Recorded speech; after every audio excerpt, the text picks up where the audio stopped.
जैसे ही राजा बोलने की कोशिश करता, उनका दूसरा सवाल खड़ा हो जाता। राजा उनके सामने कुछ नहीं बोला, ये सोचकर कि चलो भटके हुए जंगल से निकल जाएंगे। वह सैनिकों के साथ चल देता है। राजा सैनिकों को इतना सतर्क देख खुश होता है। सैनिक राजा को महल में उस राज्य के राजा के पास ले जाते हैं। राजा शाही लिबास में खड़े शख्स को देखकर अचरज में पड़ जाता है कि ये कौन है जिसे ये लोग लाए हैं। राजा कुछ पूछता उससे पहले ही बंदी बना राजा अपना गुप्त कोड राजा को बता देता है। तो राजा समझ जाता है कि ये कोई बहरूपिया नहीं, राजा है। राजा गुस्से में सैनिकों को कहते हैं, छोड़ो इनको और माफी मांगो। दूसरा राजा कहता है, नहीं नहीं, यह तो एक सैनिक का कर्तव्य था।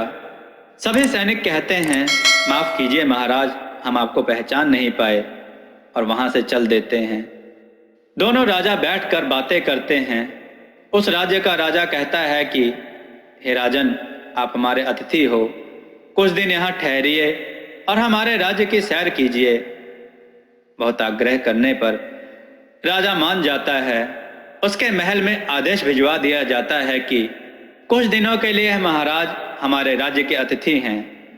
राजा को राज्य की सैर कराने का जिम्मा वहां के राजकुमार संजय पर था। राजकुमार राजा को रोज राज्य की अलग अलग जगहों पर ले जाता और उस जगह के बारे में बताता। राजा राजकुमार संजय से प्रसन्न हो गया। उसे अपनी राजकुमारी के लिए एक योग्य वर के रूप में देखने लगा। अब जाने का समय था। राजा उस राज्य के राजा से राजकुमारी के रिश्ते की बात नहीं कर पाया। जाते जाते राजा ने कहा कि मैं राजकुमार संजय को अपने साथ ले जाना चाहता हूं। उस राज्य के राजा ने कहा, ठीक है।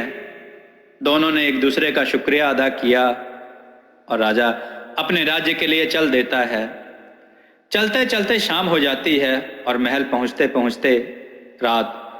तब तक राजकुमारी अलका सो जाती है और उसे पता नहीं चल पाता कि राजा के साथ महल में कौन आया है। राजकुमारी जब सुबह उठती है तो दासी से पूछती है कि पिताजी आ गए क्या?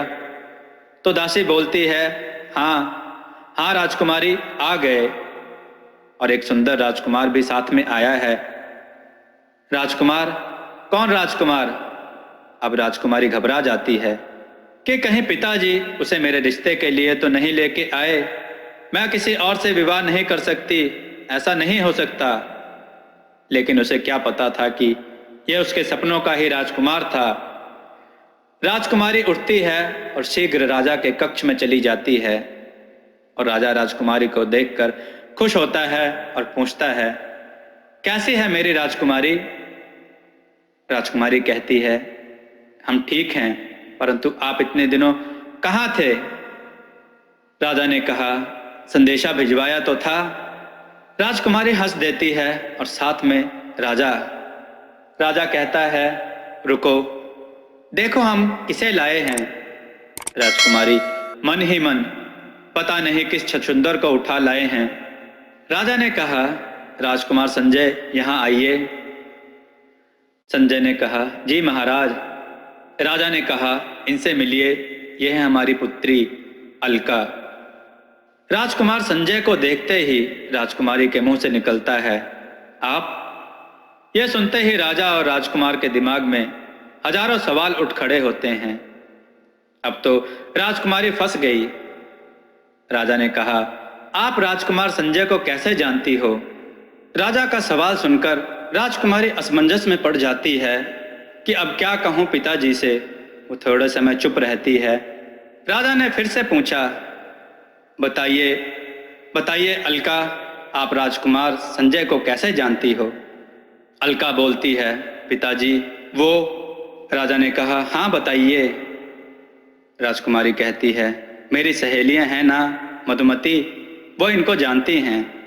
एक बार मिले थे हम पहले भी। राजा राजकुमार से पूछते हैं, आप पहले मिल चुके हैं? राजकुमार कुछ सोचते हुए, मैं तो किसी मधुमती को नहीं जानता, और राजकुमारी झूठ क्यों बोल रही हैं? राजा ने कहा, बताइए राजकुमार। राजकुमार ने कहा, हाँ हम पहले मिल चुके हैं। राजकुमार को भी राजकुमारी की वजह से झूठ बोलना पड़ा। फिर राजा कहते हैं, चलो ये तो और भी अच्छा है, क्योंकि राजकुमारी को अनजान लोग पसंद नहीं हैं। तीनों मुस्कुरा देते हैं। राजा ने राजकुमारी से कहा कि सैनिकों को बोल दो कि राजकुमार के कक्ष में सभी सुविधाएं की जाएं और राजकुमार को राज्य की सैर कराई जाए। राजकुमारी ने कहा, जी पिताजी, राज्य की सैर का जिम्मा हमारा है। राजा ने कहा, ठीक है, और सब अपने अपने कक्ष में चले जाते हैं। कुछ समय बाद राजकुमारी राजकुमार के कक्ष में जाती है उन्हें बुलाने के लिए। तो राजकुमार से राजकुमारी पूछती है कि आपने हमारे झूठ का साथ क्यों दिया? राजकुमार ने कहा, आपने भी तो झूठ बोला है ना? राजकुमारी ने कहा, हाँ, परंतु आपने क्यों साथ दिया हमारे झूठ में, बताइए। राजकुमार ने कहा, ताकि आप हमें किसी मुसीबत में ना फंसा दो। माफ कीजिए, हमने ये सोचकर हामी भर दी कि कहीं आप किसी मुसीबत में ना फंस जाओ। अब आप बताइए, आप हमें कैसे जानती हो? राजकुमारी ने कहा, अच्छा जी, खुद के बचाव में झूठ बोले हो। राजकुमार ने कहा, अरे नहीं। राजकुमारी बोली, अच्छा ठीक है, आप जल्दी से तैयार हो जाओ। परंतु राजकुमार ने कहा, परंतु सुनिए तो। राजकुमारी अभी भी राजकुमार को सच नहीं बताती है, लेकिन वह बहुत खुश है आज अपने सपने के राजकुमार को अपने साथ देखकर। और राजकुमार असमंजस में रहता है कि आखिर राजकुमारी ने झूठ क्यों कहा कि वो हमें पहले से ही जानती है। क्या पता क्या सोचकर उन्होंने ऐसा बोला है। और सोचते हुए कक्ष से बाहर आ जाते हैं और राजकुमारी के साथ सैर पर निकल जाते हैं। राजकुमार ने बहुत बार राजकुमारी से उस बारे में पूछा, परंतु वो बहाने में टाल देती। एक दिन बीता, 2 दिन, 3 दिन, दोनों साथ साथ घूमते, मस्ती करते, आपस में घुल मिल गए थे। राजकुमारी तो पहले ही इश्क के समंदर में उतर गई थी, लेकिन अब राजकुमार संजय भी उतरने के इच्छुक थे। उनको राजकुमारी का भोलापन, मासूमियत, आकर्षक मुस्कान भा गई। ख्याल तो आने शुरू हो गए, ना राजकुमारी संजय को देखे बिना रहती और ना राजकुमार रह पाते। प्रेम की हलचल बढ़ रही थी। पहली बार राजा राजकुमारी को इतना खुश देख रहे थे और इसकी वजह राजकुमार संजय थे। खूब दिन हो गए राजकुमार को यहाँ आए हुए, तो अब जाना भी था। पूरे 11 दिन बाद कल जाने का वक्त था। इसके बाद राजकुमार और राजकुमारी दोनों ही बहुत उदास थे। कुछ अच्छा नहीं लग रहा था। राजकुमार और राजकुमारी पे कोई रोक टोक तो थी नहीं। एक साथ घूमते फिरने में दोनों एक साथ घंटों बिताते थे। अब क्या करेंगे दोनों? राजकुमार अब राजकुमारी से पूछता है, अब बताइए राजकुमारी, आपने झूठ क्यों कहा? राजकुमारी कहती है, आप भरोसा नहीं करेंगे हमारा। राजकुमार ने कहा, बताइए तो सही। राजकुमारी बोली, तो सुनिए। ये कहते हुए अपने जन्म से लेकर सपने वाली पूरी बात बता देती है। राजकुमार राजकुमारी को आश्चर्य से देखता रहता है कि ऐसा कैसे हो सकता है। राजकुमारी शायद कुछ छुपा रही है। राजकुमारी कहती है, मुझे पता था आप विश्वास नहीं करेंगे। राजकुमार ने कहा, ऐसा नहीं है। राजकुमारी बोली, तो कैसा है? राजकुमार ने कहा, हमें आप पे पूर्ण विश्वास है। और वहां से उठकर अपने कक्ष में आ जाता है। और राजकुमारी राजकुमार के इस व्यवहार से दुखी हुई। अब उसकी आशा टूट गई कि राजकुमार मुझ पे भरोसा नहीं करते और ना ही कभी मेरे हो पाएंगे। रात भर यही सोच रही थी। सुबह हुई तो राजकुमार के जाने का समय था। राजकुमारी आशा से राजकुमार की तरफ देख रही थी, परंतु राजकुमार कुछ नहीं बोले। क्या इस बार भी राजकुमार और राजकुमारी एक नहीं हो पाएंगे? राजकुमार क्यों इस तरह का व्यवहार कर रहे हैं? क्या उनको राजकुमारी से प्रेम का एहसास हो पाएगा? राजकुमार अपने राज्य के लिए प्रस्थान कर जाता है। उसके मस्तिष्क में वही बात घूम रही थी कि आखिर ऐसे कैसा हो सकता है कि बिना किसी को देखे वो उसके सपनों में कैसे आ सकता है। राजकुमार अपने राज्य की सीमा में प्रवेश कर जाता है।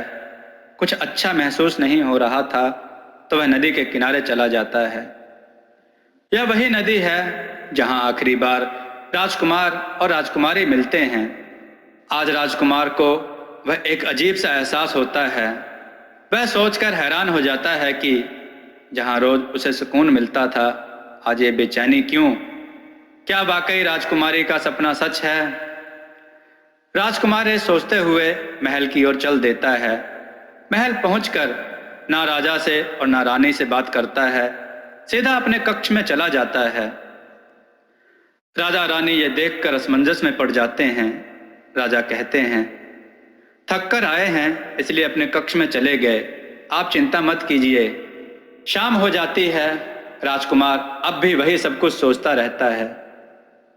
हाँ, राजकुमारी के बिना उसे अब सूना सूना लग रहा था। वह वैसे ही राजकुमारी के साथ बिताए उन दिनों को याद करते रहता है। तभी एक दासी आती है और राजकुमार से कहती है, राजकुमार, रात्रि के भोजन के लिए प्रस्थान करें, महाराज का आदेश है। वह उठकर चल देता है भोजन के लिए। राजकुमार को देखकर राजा कहता है, आइए संजय, कैसा लगा आपको उनका राज्य? राजकुमार ने कहा, सब कुछ बहुत अच्छा है वहां। राजा ने कहा, आप इतने उदास क्यों हो? कहीं वहां कुछ बात तो नहीं हो गई?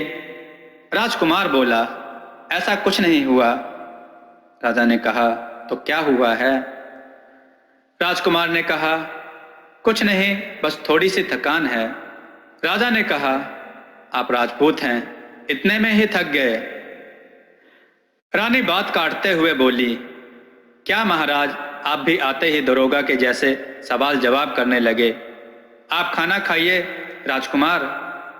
सब लोग जोर जोर से हंस देते हैं, परंतु राजकुमार वही उदासी लिए बैठ जाता है। सब भोजन के पश्चात अपने अपने कक्ष में चले जाते हैं। राजकुमार बाहर टहलने के लिए जाते हैं और देर रात्रि महल में लौटते हैं। उन्हें महल में पहली बार कुछ एहसास होता है, जैसे किसी ने ललिता नाम पुकारा हो। तब राजकुमार मन ही मन कहता है, ये मेरा वहम है। वह शीघ्र ही अपने कक्ष में चला जाता है। अब पिछले जन्म की दास्तां स्वप्न में होने लगती है। उस रात राजकुमार अजीब स्वप्न देखता है। चारों ओर रोते बिलखते लोग, सामने सफेद चादर में लिपटा शरीर। राजकुमार हड़बड़ा उठता है। ये क्या था?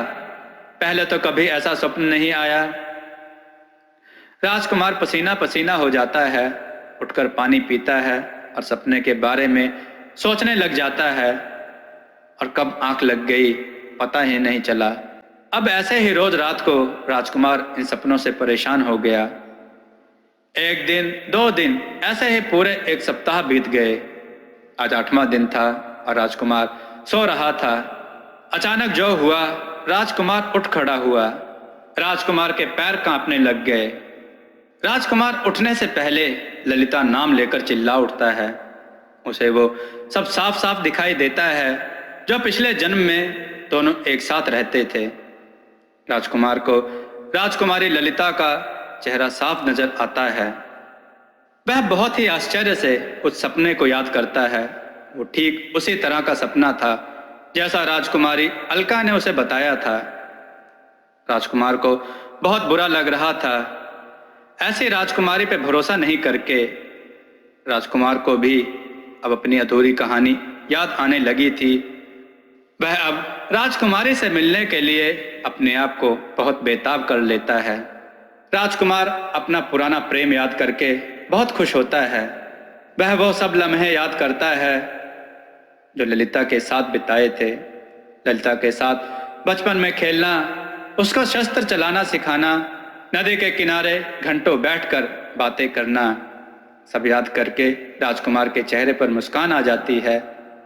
सब याद करते हुए राजकुमार को राजकुमारी की वो तस्वीर भी याद आ जाती है जिसके सामने बैठकर वो रोया था। राजकुमार का मन बहुत विचलित हो जाता है।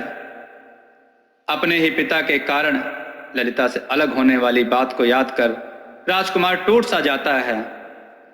वह पिछली बातें याद कर रोने लग जाता है। रोने की आवाज सुन राजा रानी राजकुमार के कक्ष में आ जाते हैं। राजकुमार को रोता देख वो अचरज में पड़ जाते हैं। क्या हुआ राजकुमार, सब ठीक तो है ना? राजा रानी एक साथ पूछते हैं। राजकुमार बोलता है, पिताजी, ललिता। राजा ने कहा, कौन ललिता? राजकुमार ने कहा, जो अपने राज्य में रहती थी वो ललिता। राजा रानी ने कहा, कौन ललिता? राजकुमार, होश में आइए, क्या हुआ है, कुछ बताइए। राजकुमार थोड़ा चुप होते हुए सब बताते हैं। पिताजी, आप फिर से हमें अलग कर देंगे। राजा ने कहा, यह क्या बोल रहे हो आप राजकुमार, कुछ तो बताइए, क्यों ऐसा बोल रहे हो, किसको अलग करने की बात कर रहे हो? रानी राजकुमार को पानी देते हुए थोड़ा आराम करने को बोलती है, लेकिन राजकुमार बार बार वही सब बोलकर रोने लगता है। रानी राजकुमार को गले से लगाते हुए बोलती है, आप शांत हो जाइए राजकुमार, सब ठीक हो जाएगा, वक्त के साथ सब सही हो जाता है। राजकुमार थोड़े समय बाद अपने आप को शांत करते हुए रानी से पूछता है, माँ, पिताजी ने मुझे और ललिता को क्यों अलग किया? रानी ने कहा, यह ललिता कौन है? यह पूछने के बाद राजकुमार को होश आता है और तब वो समझ पाता है कि यह उसका दूसरा जन्म है। वह अपने आप को संभाल कर अपने सपने वाली पूरी बात बताता है और अलका के बारे में भी बताता है। रानी भी यह सब सुनकर आश्चर्य में पड़ जाती है कि ऐसा कैसे हो सकता है। फिर राजकुमार रानी को वो सब बताते हैं, जो राज्य महल में सब कुछ जो महसूस करता है।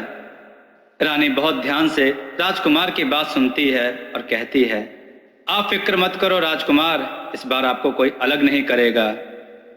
रानी राजा के पास जाकर सब कुछ बता देती है। राजा राजकुमार को बुलाकर सब पूछते हैं और बड़े ध्यान से सुनते हैं। वो बिना देर किए अपने पड़ोसी राज्य में फरमान भेज देता है। संदेशे को देखकर अलका और उसके पिता बहुत खुश हो जाते हैं। पूरा महल खुशियों से झूम उठता है। राजा राजकुमार का तिलक लेकर उनके राज्य में चले जाते हैं। सबके चेहरों में मुस्कान आ जाती है। बहुत मुश्किलों के बाद अंत में राजकुमार विजय और अलका एक बंधन में बंध जाते हैं। दोनों महलों में खुशियों की बहार आ जाती है और छोटी चिड़िया मतलब ज्योतिष भी अपनी जिम्मेदारी से आजाद हो जाता है। इस तरह राजकुमारी ललिता और राजकुमार की अधूरी कहानी पूर्ण हो जाती है। छोटी चिड़िया ने अपनी जिम्मेदारी को बखूबी निभाया और राजकुमार राजकुमारी की अधूरी कहानी को पूर्ण करके दोनों को एक किया। दोस्तों, आपको यह कथा कैसी लगी? अपने विचार और सुझाव कमेंट में जरूर दें। हमारी कथाओं को लाइक करें, हमारे चैनल को सब्सक्राइब करना ना भूलें, हमारी कथाओं को शेयर जरूर करें। जय श्री राम भक्तों।